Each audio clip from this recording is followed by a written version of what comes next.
चलिए, तो हर्ष हमारे साथ हर रोज की तरह जुड़ चुके हैं बहुत सारे ब्रोकरेज हाउसेस की रिपोर्ट्स को लेकर के। हर्ष, बताइए आज कहां से शुरुआत करना चाहेंगे? पहला शेयर कौन सा, किस सेक्टर से? वोको विस्तास की बात कर लेते हैं। यहाँ पर बहुत ही शानदार मूवमेंट देखने को मिला पीछे। एचएसबीसी की रिपोर्ट, खरीदारी की सलाह, 475 रुपए के इन्होंने यहाँ पर टारगेट्स दिए हैं और इनका साफ तौर पे कहना है कि जो क्वार्टर वन में कामकाजी मुनाफा एबिटा रहा वो बहुत ही शानदार रहा, बेहतर रहा। यहाँ पर सीमेंट सेक्टर में अब जो दूसरी छमाही जो शुरुआत हुई है वो काफ़ी बेहतर रह सकती है, मांग बढ़ती हुई दिख सकती है, कीमतें और लागत के लिए माहौल जो है वो काफ़ी पॉजिटिव होता हुआ दिख रहा है। एचएसबीसी ने FY 27 से लेकर 29 तक अर्निंग पर शेयर का जो अनुमान है वो 6 से 11% तक बढ़ा दिया है और एंटरप्राइज वैल्यू टू एबिटा की बात की जाए यहाँ पे FY 28 के लिए 5.7x के ऊपर ये ट्रेड कर रहा है, जो कि इनको वैल्यूएशन अभी काफ़ी ज़्यादा आकर्षक लग रहे हैं। साथ ही इन्होंने कहा है कि लागत पर दबाव कम हो रहा है क्योंकि पेट्रोकेम का जो इस्तेमाल है वो ज़्यादा होता हुआ दिख रहा है। प्रिक्योरमेंट जो है वो संतुलन यानी कि जो बेहतर खरीद है वो एक बैलेंस स्थिति साफ तौर पर दिखा रही है। लेकिन ये ज़रूर कहना है इनका कि क्वार्टर 2 में मौसमी कारणों की वजह से यहाँ पर एबिटा पर थोड़ा सा दबाव ज़रूर रह सकता है और ख़ास तौर पर जो वेदराज एसेट्स को लेकर कंपनी ने निवेश किया था तो उस रैंप अप को आगे की स्थिति क्या रहेंगी, एचएसबीसी की इसके ऊपर नजर रहेगी। चलिए, इस पर जो है अम्बाला मैम की राय आ चुकी है, तो अरुण सर आपकी राय एचएसबीसी को लेकर के 475 के टारगेट दिए गए हैं, आप सहमत हैं इस रिपोर्ट से?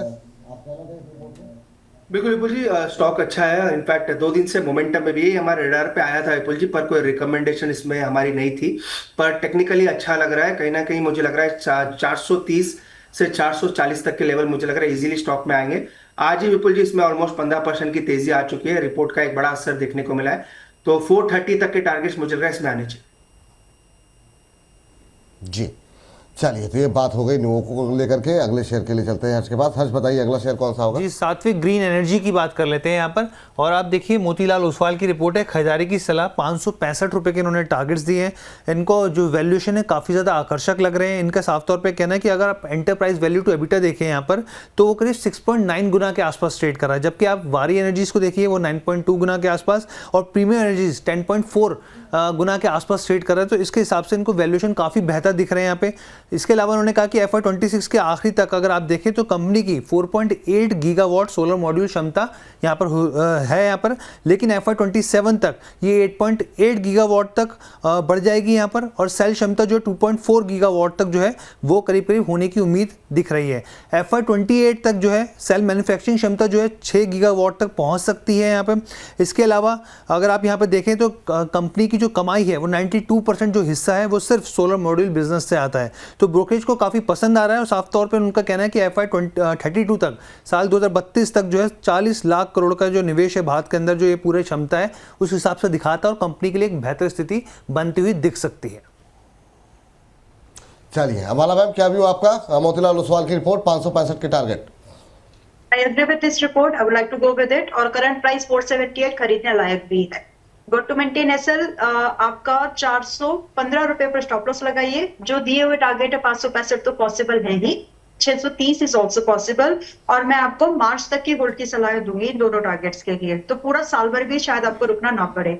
एक चीज आपको और भी समझने की जरूरत है कि ये मॉड्यूल्स मैन्युफैक्चरिंग में है, तो कई बार ब्रांड के ऊपर लेबलिंग किसी के भी हो जाए, बट जो मैन्युफैक्चरर है, हर इंडस्ट्री के अलग अलग कुछ नॉर्म्स रहते हैं, लेकिन इस इंडस्ट्री में अगर आप मैन्युफैक्चरिंग कर रहे हो तो आप सरताज है। टाइप्स ऑफ वो फील, अभी ये छोटा साइज की कंपनी है, वो एडवांटेज इसको मिल जाना है। तो आप इसमें अगर रहेंगे तो पूरा ग्रीन एनर्जी वाला सोलर स्पेसिफिकली जो मूवमेंट है वो उसमें कैप्चर आप बड़े अच्छे से कर पाएंगे। तो इंडीड इट्स अ बाय। चलिए, खरीदारी की सलाह है यहाँ पर सात्विक ग्रीन को लेकर के भी। हर्ष, तीसरी कंपनी? जी, अडानी पोर्ट्स की बात कर लेते हैं। यहाँ पर एचएसबीसी की रिपोर्ट है, खरीदारी की सलाह 2200 के इन्होंने यहाँ पे टारगेट्स दिए हैं। सबसे पहले इन्होंने कहा कि जो कॉर्पोरेट गवर्नेंस से जुड़े जो जोखिम थे वो कम हो गए हैं, कर्ज में कमी आ रही है, यहाँ पे बेहतर डिस्क्लोजर्स आ रहे हैं, मजबूत ऑपरेशनल ग्रोथ से री रेटिंग की संभावना फिर बन रही है। वित्त वर्ष 2031 तक घरेलू पोर्ट कारोबार में बाजार में जो है वो तेज़ ग्रोथ की उम्मीद ये मान के चल रहे हैं। लॉजिस्टिक, अंतर्राष्ट्रीय पोर्ट और मरीन बिजनेस से कमाई में जो है डाइवर्सिफिकेशन जो है वो आता हुआ दिखेगा और साथ में रिटर्न ऑन कैपिटल एम्प्लॉयड की बात करी इन्होंने, वो बेहतर होगा और शेयर को सपोर्ट मिलता हुआ दिखेगा। चलिए, इस पर जो है अरुण सर की राय तो आ चुकी है, एक बार अम्बाला मैम की भी राय ले लेते हैं। लास्ट क्वार्टर फिर अरुण सर से डिस्कस कर लेंगे। अम्बाला मैम, 2200 के टारगेट इस पर टारगेट्स बहुत बहुत आ रहे हैं, चल नहीं रहा शेयर उस तरीके से, वो रेंज में ही है अपने, क्या टिप्पणी मैम?